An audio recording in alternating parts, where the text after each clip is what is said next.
என்னடா இன்னைக்கு அதுக்குள்ளே கிளம்பிட்ட? இன்னைக்கு பார்ட்டி இல்லை, அதான் வைஃபை பிக்கப் பண்ண போகிறேன்.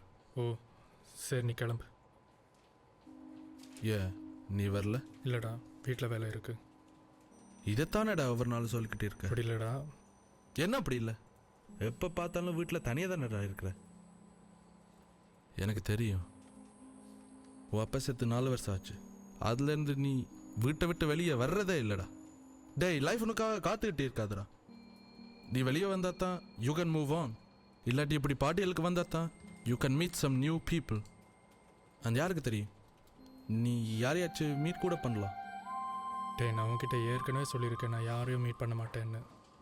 ஆமாம் ஆமாம், சினிமா டைலாக் எல்லாம் கேட்டு கேட்டு அழுத்து போச்சுடா. உனக்கு என்னடா, ஒன் லைஃப் ஒன் லவ், அதானே?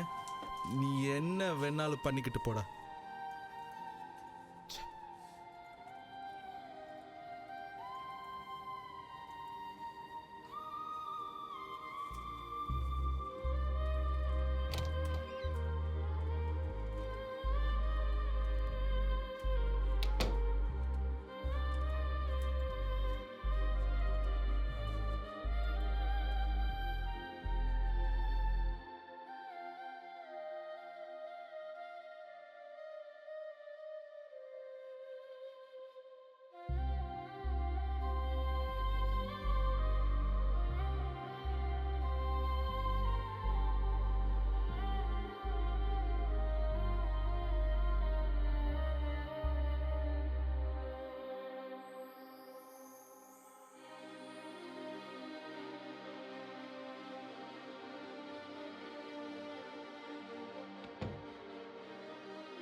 டேய், லைஃப் உனக்காக காத்துக்கிட்டே இருக்காதுடா.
சார் நீங்கள் பார்க்குறதுக்கு என்ன மாதிரியே இருக்கீங்க. மாதிரியெல்லாம் இல்லை, நீ தானா? இல்லை, புரியல. நீ நம்புறதுக்கு ஒரு விஷயத்த சொல்கிறேன். நீ இப்போ தான் பிரேக்கப் பண்ணிட்டு வர. ஆமாம், அது இப்போ தான் நடந்துச்சு. அது எப்படி உங்களுக்கு தெரியும்? இந்த வாட்ச் யாரோடதுன்னு தெரியுமா? அப்பாவோட வாட்ச்சு. இது எப்படி உங்கள் கையில்? அதான் சொன்னேன்ல, நீயும் நானும் ஒன்று. ஆனால் உனக்கு புரியாது. ஏன்னா நான் 5 years ஃப்யூச்சர்லேருந்து வந்திருக்கேன். இன்னும் நீ நம்பலைன்னா வீட்டுக்கு வா, எக்ஸ்பிளைன் பண்ணுறேன்.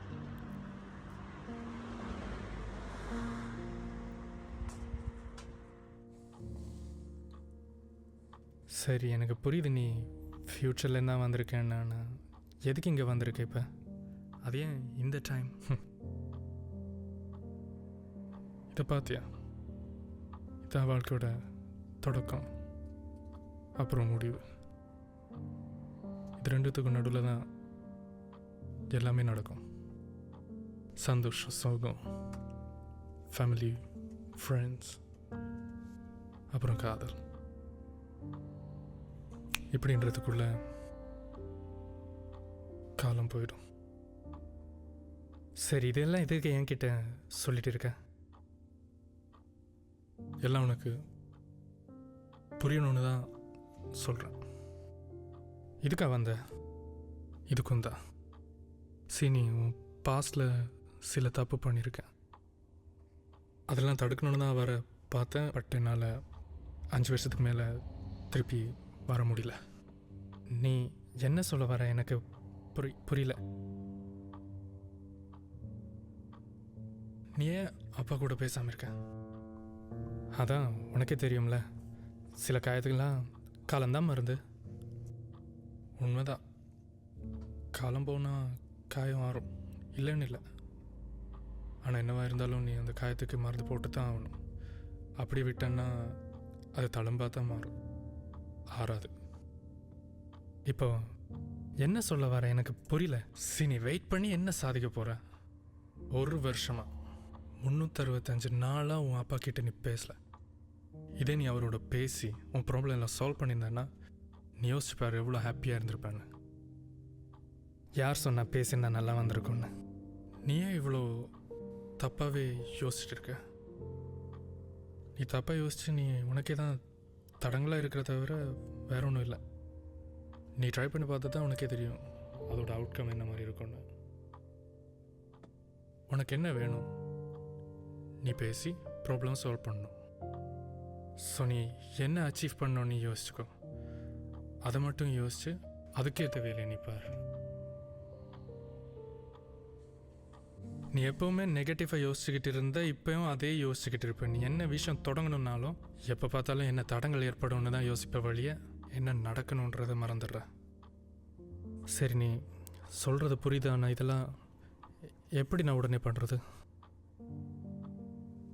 உனக்கு நான் என்ன சொல்ல வரேன்னு புரியல.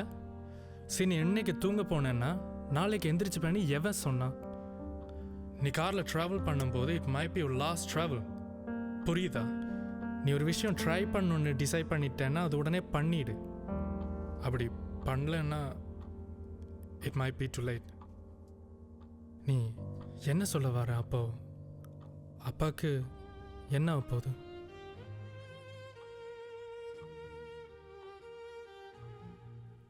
சீனா, என்ன சொல்லணுமோ சொல்லிட்டேன். என்னால் இதுக்கெல்லாம் முன்னால் வந்து தடுக்க முடியல. ஆனால் நான் சொன்னதெல்லாம் நீ சீரியஸாக எடுத்து நீயாச்சும் நல்லா இருக்க பார்.